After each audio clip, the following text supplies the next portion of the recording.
पेंता बुराल पेंता जिम्मेदारी आना जिम्मेदारी जाना।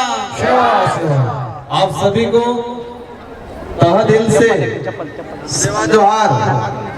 आज राजस्थान से कोंडागांव बस्तर छत्तीसगढ़ 1,500 किलोमीटर दूर से आपने मुझे दिल से आमंत्रित किया और मुझे एक सौभाग्य मिला।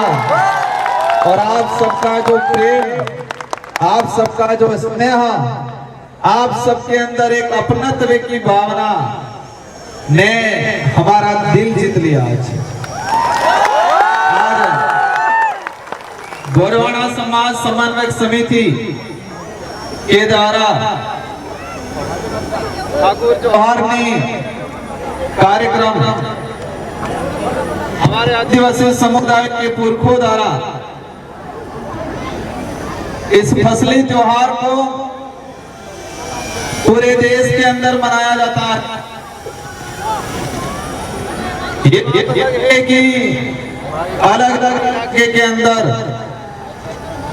अलग अलग प्रकार अलग अलग नाम से संबोधित किया, लेकिन ये जो फसली त्योहार इसके बारे में जैसे मैंने समझा, हमारे समस्त आदिवासी समुदाय के समस्त सामाजिक संगठनों के पदाधिकारी और हमारे बीच में आके स्थानीय सांसद महोदय, स्थानीय विधायक महोदय भी आए थे। उनका भी मेरी ओर से तहे दिल से सेवा जोहार करना चाहूंगा। साथियों, आप सबके दिमाग में कई प्रकार के सवाल होंगे। कई दिनों से प्रचार प्रसार चल रहा था कि राजस्थान से राजकुमार और सांसद है वो यहां पर आ रहे हैं। मुझे इस काबिल बनाने के लिए बांसवाड़ा डूंगरपुर राजस्थान की जनता ने रात दिन मेहनत करके मुझे सांसद बना के दिल्ली के अंदर भेजा और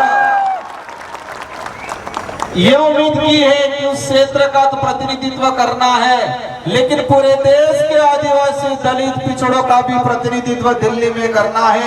ये जिम्मेदारी मुझे दी गई है। कुर्सी अपनत्व की वजह से आज आपने मुझे आमंत्रित किया। साथियों, मैं इस इलाके में पहले आया था, एक बार विधायक था और मैं मेरे पूर्व विधानसभा क्षेत्र की जनता को भी धन्यवाद देना चाहता हूं, जिस जनता ने मुझे 2 बार विधायक बनाया और वो भी राजस्थान के अंदर हाईएस्ट मतों से जिता के भेजा। और अब कितनी बार मुझे सांसद बनने का अवसर मिला। 2 बार विधायक, 1 बार सांसद बना, जनता ने बनाया। अगर मैं आदिवासी समाज का सर्टिफिकेट नहीं लगाता तो शायद मुझे सांसद बनने का, विधायक बनने का अवसर नहीं मिलता। मेरे पास कितनी भी बड़ी ताकत होती, भले धन बल होता, बाहुबल होता, कुछ भी होता, लेकिन मेरे पास आदिवासी समाज का सर्टिफिकेट नहीं होता तो मुझे सांसद बनने का अवसर नहीं मिलता और मैं सांसद नहीं बनता तो शायद आप मुझे यहाँ पर बुला के आमंत्रित करके मान सम्मान नहीं देते। साथियों, आज ये कार्यक्रम है, जमाना बदल गया है, हमको बदलना पड़ेगा, कब तक ऐसे न ऐसे रहोगे, ये कहा जाता है। लेकिन वो उसको उस काबिल कहलाने के लिए और उस काबिल बनाने में संस्कृति का बहुत बड़ा योगदान है। जो व्यक्ति ऊपर जाके ये बोलता है, उसको उस काबिल बनाने में इस संस्कृति का बहुत बड़ा योगदान है। और हमारे आदिवासी समुदाय की संस्कृति, हमारी परंपरा, रीति रिवाज हमारे विकास में कहीं पर भी बाधक नहीं है, वो हमेशा सहायक के रूप में काम करती है। हमारी संस्कृति हमारे विकास में सहायक है, न कि बाधक है। बाधक नहीं है, सहायक है। साथियों, इस देश दुनिया में जो माहौल बना है वर्तमान, और छत्तीसगढ़ इतना सुंदर इलाका है, भौगोलिक दृष्टि से स्वभाव, यहाँ के लोगों का जो व्यवहार है, हमारे समुदाय के अंदर जो प्रेम भावना है, वो अन्य इलाकों से सबसे बढ़िया हमारे यहाँ के लोगों का दिल है, मन साफ है। एक सुंदर छत्तीसगढ़ को पूरे देश में अलग नजरिए से देखा जा रहा है। आज मुझे दुख है इस बात का, एक सुंदर छत्तीसगढ़ जो भौगोलिक दृष्टि से, सांस्कृतिक दृष्टि से, यहाँ के लोगों का व्यवहार, यहाँ के लोगों का प्रेम भाव पूरे देश से बेस्ट है, लेकिन छत्तीसगढ़ को पूरे देश में वर्तमान में एक अलग नजरिए से देखा जाता है। देश की राजधानी में कोई न्यूज छपती है, या हमारे राजस्थान में, प्रदेश में कहीं भी छत्तीसगढ़ के बारे में सबसे पहले अगर कोई बात आता है तो कोई भी न्यूज छपती है तो एक ही बात बोली जाती है उस न्यूज में। क्या बोला जाता है कि नक्सलाइट इलाका। आज मैं छत्तीसगढ़ आया तो जो आदिवासी समुदाय के विरोधी जो विचारधारा के लोग हैं वो राजस्थान में भी कह रहे हैं कि राजकुमार रोज नक्सलाइट इलाके में गया है। राजस्थान या किसी भी देश के कोने में ये किसी भी न्यूज़पेपर में आज तक ये नहीं छपा कि छत्तीसगढ़ भौगोलिक दृष्टि से सबसे सुंदर है, वहां पर आदिवासी समुदाय रहता है और आदिवासी समुदाय की एक विशेष पहचान है, एक शानदार कल्चर है। ये कहीं नहीं बताया जाता, बस यही बताया जाता है कि छत्तीसगढ़ खराब है, एक कलंक लगा दिया है। मैं पिछली बार आया था जब विधायक था, मैंने सुना 11-12 साल की बच्ची को नक्सलाइट कह के मारा गया। इस बिंदु में भी लिखा है कि आदिवासी समुदाय को कुछ लोग प्रशासन के सहयोग से इनको बदनाम करके नक्सलाइट का धब्बा लगा के उनको मार दिया जाता है। पिछले 8 महीनों के अंदर छत्तीसगढ़ में 150 के आसपास लोगों को मारा गया है नक्सलाइट के नाम से। मैं ये नहीं कह रहा हूं कि सारे के सारे निर्दोष थे, हैं कुछ लोग गलत, लेकिन इसमें कई ऐसे लोग हैं जो बेचारे निर्दोष हैं। हो रहा है कि नहीं हो रहा है? हो रहा है। ये किस लिए हो रहा है?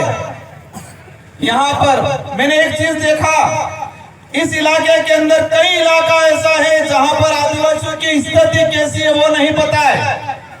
आदिवासियों को एजुकेशन मिल रहा है कि नहीं मिल रहा है वो नहीं पता है। आदिवासियों के गांवों तक सड़क जा रही है वो नहीं पता है। और कई इलाका ऐसा है कि उन इलाकों के अंदर आदिवासी समुदाय के आधार कार्ड भी नहीं बने हैं, वोटर आईडी भी नहीं बने हैं। लेकिन दूसरी ओर छत्तीसगढ़ के एक एक पहाड़ में कौन सा मिनरल है, कहां से कोयला निकल रहा है, कहां से आयरन निकल रहा है, कहां से सोना निकल रहा है, ये सारा खंगाल लिया सरकारों ने, लेकिन आदिवासियों की स्थिति के बारे में ज्यादा खंगाला नहीं है। एक एक पहाड़, छत्तीसगढ़ का एक एक इलाके की एक एक मिनरल्स के बारे में सरकार देश के अंदर टाइगर प्रोजेक्ट बनाए।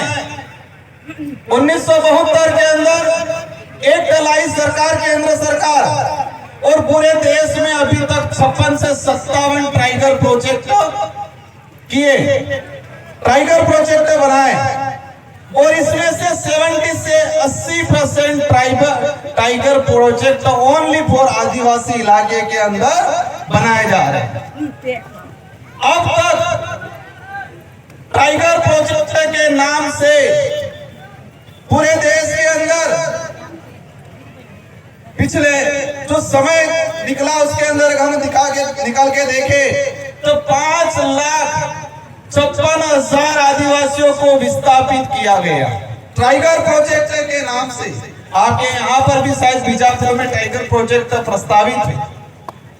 इससे चौंकन करने वाली बात, 1972 से लगा के 2021 तक 2.5 लाख आदिवासी विस्थापित हुए, लेकिन 2021 से 2024 तक मात्र 4 साल के अंदर, मात्र 4 साल के अंदर 3 लाख लोग विस्थापित हुए। 3 लाख लोग विस्थापित किए थे टाइगर प्रोजेक्ट के नाम से। यहाँ पर माइनिंग होता है दबा के। हम देश के विकास में बाधक नहीं हैं, लेकिन जो विकास आदिवासियों का नाश करके किया जाता है वो विकास हमारी नजर में गलत है। हमने देखा पिछले इलाके के अंदर, फॉरेस्ट के अंदर जो आदिवासी रह रहा है वर्षों से, आजादी से पहले से, उसके लिए एनडीए की सरकार 2006 में फॉरेस्ट राइट एक्ट लाई, लेकिन छत्तीसगढ़ का ही मैंने आंकड़ा निकाला, पिछले 5 साल के अंदर 100 से 200 हेक्टेयर जमीन भी फॉरेस्ट राइट एक्ट के तहत आवंटन नहीं किया गया। लेकिन पूरे देश में वन विभाग की 18,982 हेक्टेयर जमीन प्राइवेट कंपनियों को, कितने 18,982 हेक्टेयर जमीन प्राइवेट कंपनियों को फॉरेस्ट की जमीन दी गई। लेकिन एक बेचारा गरीब आदमी जो आजादी से पहले वन विभाग में रह रहा है, वो आज भी पट्टों के लिए तरस रहा है। आपके छत्तीसगढ़ के अंदर भी पिछले 5 साल के अंदर 2280 हेक्टेयर जमीन फॉरेस्ट की प्राइवेट कंपनियों को दिया गया। लेकिन छत्तीसगढ़ का आदिवासी समुदाय को 200-300 हेक्टेयर भी आज तक कितना चाहिए, उस आदमी को रहने के लिए 1 या 2 बीघा चाहिए, लेकिन वो भी आज तक नहीं मिल पाया है। साथियों, ये लड़ाई लंबी है, ये लड़ाई राजनीति करने की भी नहीं है। ये लड़ाई जो हमारे पुरखे लड़के गए, हम बिरसा मुंडा जी को याद करते हैं, गुंडाधर बाबा को याद करते हैं, तिलका मांझी को याद करते हैं। उन लोगों ने जल जंगल जमीन की लड़ाई लड़ी। हम जल जंगल जमीन का नारा जरूर लगा लेते हैं, लेकिन जल जंगल जमीन को उजाड़ कौन रहा है उसके बारे में आज भी अनभिज्ञ। हमने देखा छत्तीसगढ़ के अंदर बड़ी बड़ी कंपनियां आई, आप सभी आंदोलन करते हो क्योंकि आपकी जमीन हड़पी जाती है, आपको विस्थापित होना पड़ा है। एक रिसर्च कंपनी का डाटा आया कि देश के अंदर जो आदिवासी समुदाय है, इसमें से 70% आदिवासी अपने जीवन काल में एक बार विस्थापित होता है। अपने जीवन काल में 100-150 साल के अंदर आदिवासी समुदाय एक बार विस्थापित होता है, एक सर्वे रिपोर्ट आई।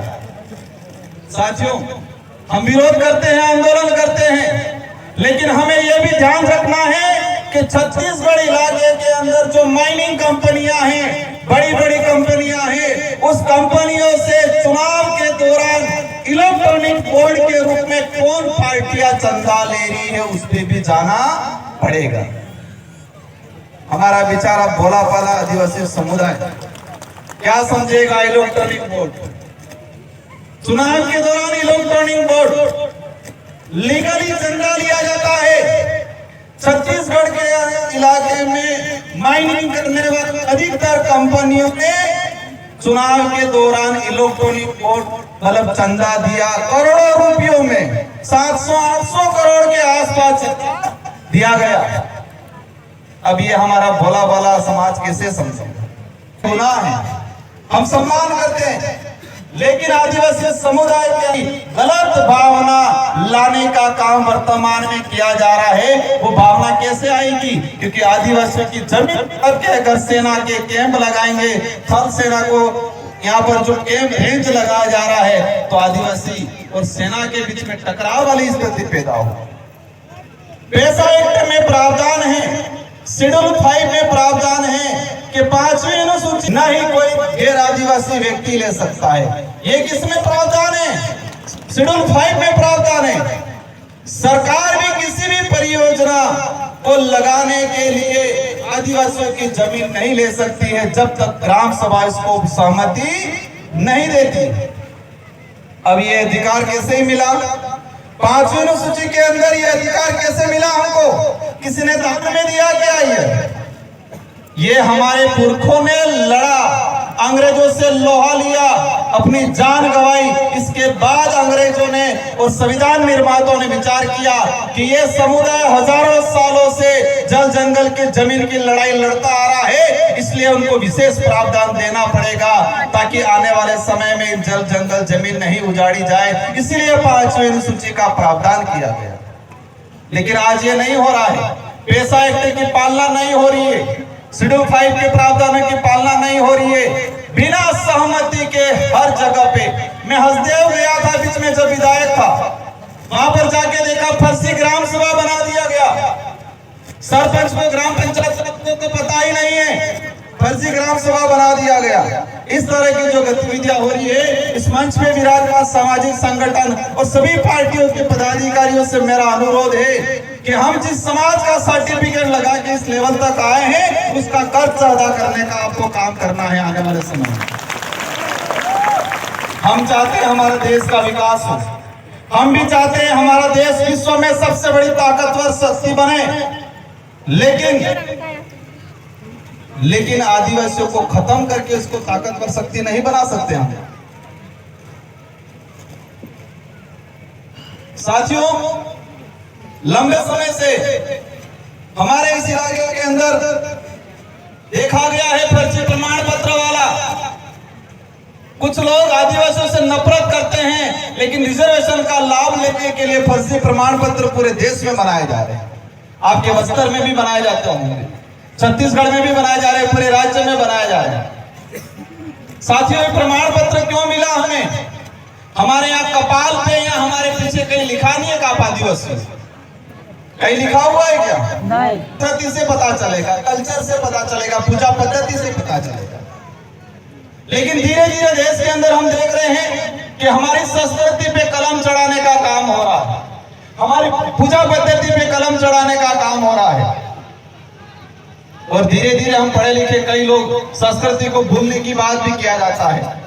साथियों, एक लंबे समय से एक जंग छिड़ी रहती है पूरे देश के अंदर।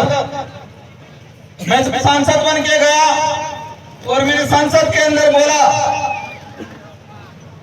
कि आदिवासी समुदाय धर्मपूर्ण समुदाय।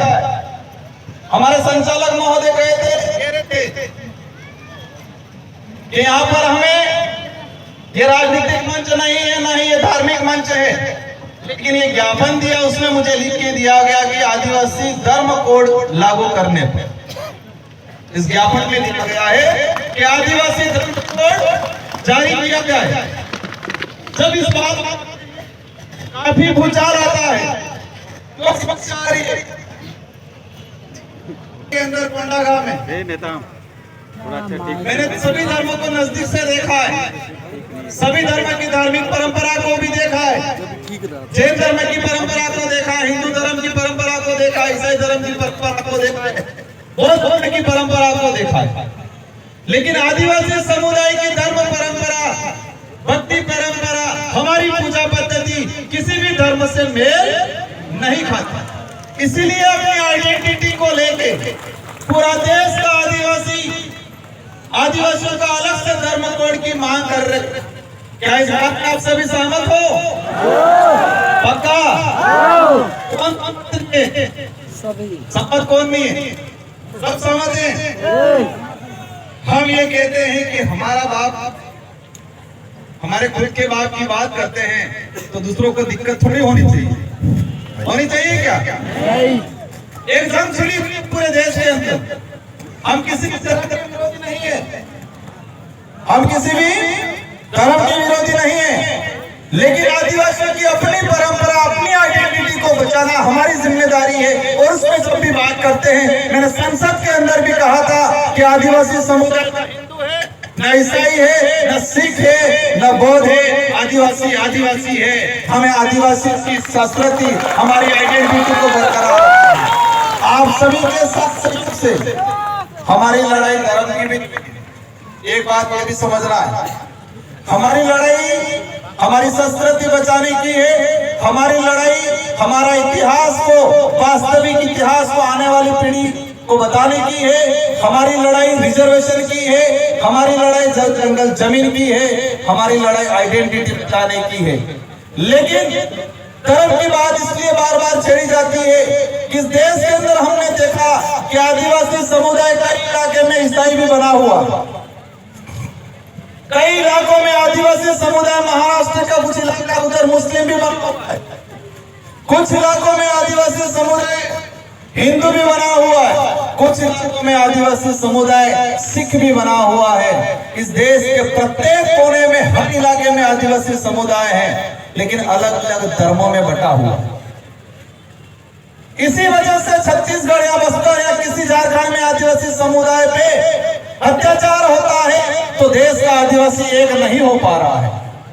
हम देखते हैं मणिपुर के अंदर भारत का हिस्सा है, मैतेई समुदाय और कुकी समुदाय, दोनों समुदाय आदिवासी है, लेकिन दोनों का धर्म अलग अलग है और धर्म की लड़ाई वो ऐसे मरे हैं, ऐसे लड़े हैं कि आपस में अपने एक दूसरे को काट रहे हैं। इसलिए हम कहते हैं कि आदिवासियों के अपना अलग से धर्म व्यवस्था होनी चाहिए। कोई किसी को कुछ मानना है माने, हमें कोई दिक्कत नहीं, जिसको जो मानना है। इस देश का संविधान ऐसे हर व्यक्ति को अपने हिसाब से धर्म मानने का अधिकार देता है। और इस देश का पहला उदाहरण भीमराव अम्बेडकर जी, अपन सब जानते हैं, संविधान निर्माता। उन्होंने अक्टूबर 1956 में 4 लाख लोगों के साथ बौद्ध धर्म अपनाया।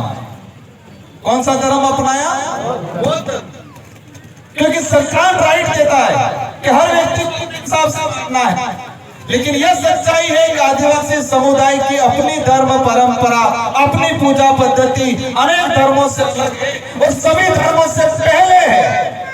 जिन धर्मों का निर्माण ही नहीं हुआ उस समय से आदिवासी समुदाय अपनी पूजा पद्धति करता है। लेकिन ये देखा गया है कि राजनीतिक लाभ लेने के लिए अपने राजनीतिक लाभ लेने के लिए कुछ लोग हमारे आदिवासी समुदाय को धर्मों में बांट के राज करना चाहते हैं। साथियों में इस देश में कुछ विचारधारा ऐसी है जो इंसान को दिमाग से विकलांग बनाने का काम। मेरी बात को समझे होंगे आप? किस देश में कुछ विकलांग बनाने का काम करते हैं। हम आंखों से अंधा है, आगे खड़ता है, वो अपनी बात। और यही हो रहा है आज।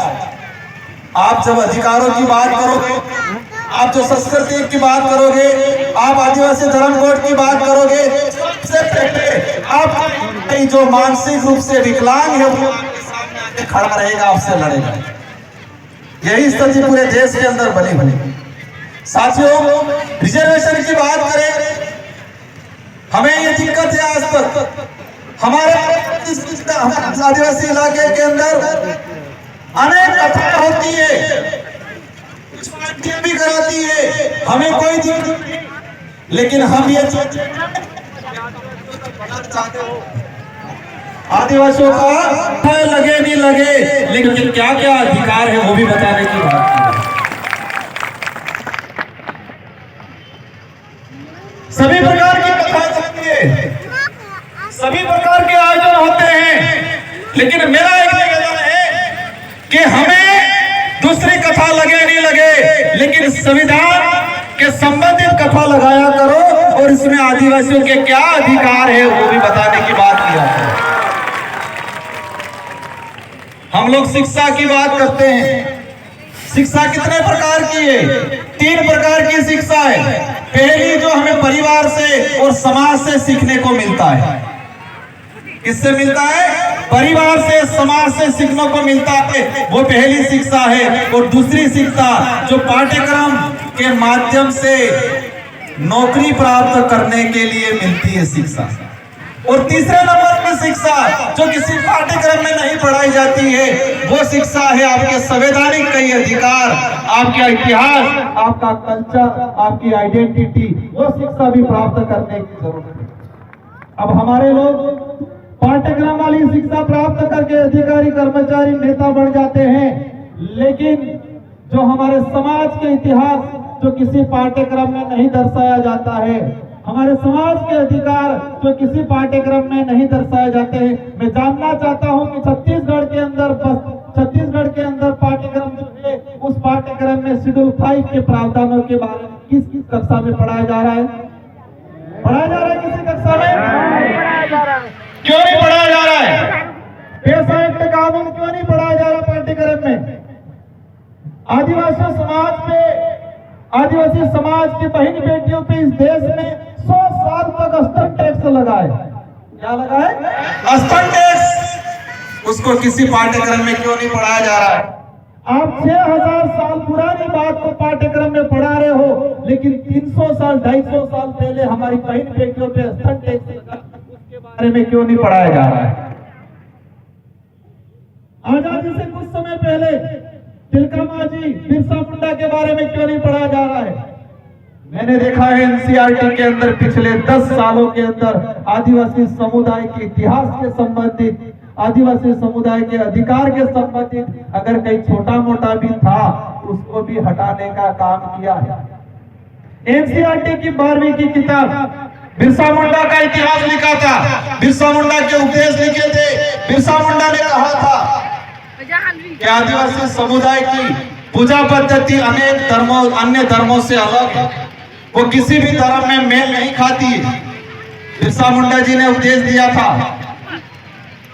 एक लेखक ने लिखा था, वो कई साल, मैं किसी धर्म का विरोधी नहीं हूं, लेकिन ये बात जरूर है कि आदिवासी समुदाय सभी धर्मों से पहले है, धार्मिक व्यवस्था है, ये सच्चाई है। हिंदू विवाह अधिनियम 1955, हिंदू उत्तराधिकार अधिनियम 1956, इसमें स्पष्ट कर रखा है कि हिंदू विवाह अधिनियम आदिवासी समुदाय पे लागू नहीं होता है। क्यों? क्योंकि आदिवासी समुदाय हिंदू नहीं है। ये मैं नहीं कह रहा हूं, ये हिंदू विवाह अधिनियम कह रहा है। सुप्रीम कोर्ट के कई जजमेंट कह रहे हैं, हाई कोर्ट के कई जजमेंट कह रहे हैं, इतिहास कह रहा है, संविधान कह रहा है कि आदिवासी समुदाय आदिवासी है, वो सभी धर्म पूर्वी समुदाय है। ये सच्चाई है। साथियों, आरक्षण की बात को मैंने थोड़ा अलग वे में थोड़ा लेकिन बताया। आरक्षण की बात करते हैं, यहाँ पर लिखा है कि आरक्षण 100% लागू किया जाए। कितना प्रतिशत? शेड्यूल एरिया के अंदर रिजर्वेशन 100% लागू किया जाए। क्या ये सच्चाई है? क्या ये संविधान में प्रावधान है? 100% रिजर्वेशन लागू होना चाहिए, ये बात आप सब कर रहे हो? मांग कर रहे हो नहीं कर रहे हो? कर रहे हो। क्या संविधान में इसका प्रावधान है? संविधान में प्रावधान है। शेड्यूल एरिया, शेड्यूल 5, शेड्यूल 6 में जमीन का हो, शासन प्रशासन में 100% रिजर्वेशन आदिवासियों को मिलना चाहिए। आपका दूर नहीं है, आंध्र प्रदेश राज्य में 100% रिजर्वेशन 7 साल तक मिला। शेड्यूल एरिया की कोई भी भर्ती एक्सल 1 से एक्सल 9 तक की भर्ती में 100% अगर 150 सीटें आई है थर्ड ग्रेड टीचर की, तो 150 ही 50 आदिवासियों से भरी जाएगी। ये प्रावधान है और आंध्र प्रदेश में 7 साल तक लागू रहा, आंध्र प्रदेश के लोगों को मिला। अगर संविधान में होता इसमें 7 साल तक नहीं मिलता। अब खत्म कैसे हुआ? कुछ लोग, विरोधी लोग हाई कोर्ट गए, सुप्रीम कोर्ट गए और वहां मैनेज होके वो मामला आज भी सुप्रीम कोर्ट में अटका हुआ। ये प्रावधान है, लेकिन संविधान के मंदिर की और सबसे बड़ा ग्रंथ है संविधान, उस ग्रंथ को कभी नहीं बांटा जाता है। बाकी ग्रंथ की किताबें बहुत बांटी जाती है। तो हमें संविधान के ग्रंथ है, उस ग्रंथ को समझना है, उस ग्रंथ को बांटना है, उसको ग्रहण करना है। जो को आपने फूल माला पहनवाई मेरे से, क्यों पहनवाई? क्योंकि ये लोग हमारे लिए लड़ मर के गए, हमारे लिए जमीन निकाल के गए, हमारे अधिकार दिला के गए, इसलिए हम अगरबत्ती दिया पूजा पद्धति कर रहे नहीं कर रहे? अगर इन्होंने हमारे लिए भलाई का काम नहीं किया होता तो आज हम उनकी पूजा पद्धति नहीं करते। और हम जो कर रहे हैं आज, हम आवश्यकता वाली भौतिक सुख सुविधा वाली जिंदगी जी के अधिकार खत्म करने वाले लोगों के साथ खड़े रह रहे हैं। तो आने वाले 40-50 साल बाद हमारी पीढ़ी जल जंगल जमीन से बाहर हो जाएगी, उनसे छीन दिया जाएगा, रिजर्वेशन खत्म हो जाएगा, पहचान खत्म हो जाएगी, उनकी धार्मिक व्यवस्था खत्म हो, हम हमारा अगरबत्ती दिया नहीं करेगी। करेगी? अपनी पूजा पद्धति करेगी, पूजा पाठ करेगी? संविधान में प्रावधान इसलिए कर दिया है रिजर्व सीट का, ताकि उस समाज का एमएलए एमपी जाके समाज का प्रतिनिधित्व करेगा। लेकिन आज देश के अंदर जिस समाज का सर्टिफिकेट लेके जनप्रतिनिधि जाते हैं, उस समाज के प्रति उत्तरदायित्व कम रहते हैं, उस समाज के प्रति वफादार कम रहते हैं, उस समाज के प्रति जवाबदेही कम रहते हैं। वो जवाबदेही किसके रहते हैं? हाईकमान की। वो वफादार किसके रहते हैं? वो उत्तरदायित्व किसके रहते हैं? लेकिन हमें ऐसा माहौल क्रिएट करना है, आप कहीं भी पार्टी में रहो, मुझे कोई दिक्कत नहीं, लेकिन ऐसे जनप्रतिनिधि को हमें तैयार करना है कि जो समाज के प्रति उत्तरदायित्व रहे, समाज के प्रति वफादार रहे और समाज के प्रति जवाबदेही रहे। ऐसे लोगों को हमें तैयार करने की सख्त जरूरत है। साथियों, समय काफी हो चुका है, मुझे भी जाना है, लेकिन मैं आपसे एक निवेदन करके जाना चाहूंगा। ये संस्कृति, ये आपकी ताकत है। ये बोली भाषा, हल्बी भाषा, गोंडी भाषा, ये हमारी आइडेंटिटी है और आंदोलन छेड़ना है कि हल्बी भाषा, गोंडी भाषा को राज्य लेवल पे 8वीं सूची के अंदर केंद्र सरकार को प्रस्ताव भेजो। और मैं आपकी इस बात को, हल्बी भाषा, गोंडी भाषा, इन भाषाओं को 8वीं सूची के अंदर जोड़ने के लिए केंद्र सरकार को पत्र भी लिखूंगा और लोकसभा में आपकी हर समस्या को लेकर, आपके जल जंगल जमीन को लेके, आपके अधिकारों को लेके, आपके बोली भाषा के संरक्षण को लेके अवश्य हम लोकसभा के अंदर आपकी बात रखेंगे। और मैंने एक चीज देखा है, हमारा टीचर जा रहा है स्कूल में, बच्चा तो हल्बी बोल रहा है, गोंडी बोल रहा है, और टीचर को गोंडी और हल्बी आ ही नहीं रही। बच्चा क्या करेगा? बच्चा ड्रॉप आउट हो रहा है। इसलिए सरकार से मांग करनी है, मेरी ओर से भी मदद करूंगा कि जो भी टीचर लगाया जाए, या तो अलग से एक पद क्रिएट किया जाए जो हल्बी या गोंडी भाषा को जानता हो, उस भाषा से संबंधित टीचर लगना चाहिए हमारे आदिवासी इलाके में। या जो भी आरपीएससी आपके यहाँ जो एग्जाम होते हैं, उस एग्जाम में ये किया जाए कि 5% या 10% हल्बी गोंडी भाषा के नंबर होने चाहिए। जिसको गोंडी और हल्बी आती है उसी को 10% नंबर दिया जाए, ये प्रावधान होना चाहिए। तो ही हमारी भाषा बचेगी, और भाषा बचेगी तो हमारी आइडेंटिटी बचेगी। इन्हीं शब्दों के साथ आप सबको दिल से धन्यवाद, आभार। आप सभी से अंत में यही अनुरोध है कि आप हमारे बच्चों को पढ़ाना है, हमारे बच्चों को हमारे हक अधिकार को जानने के लिए कहना है। हमें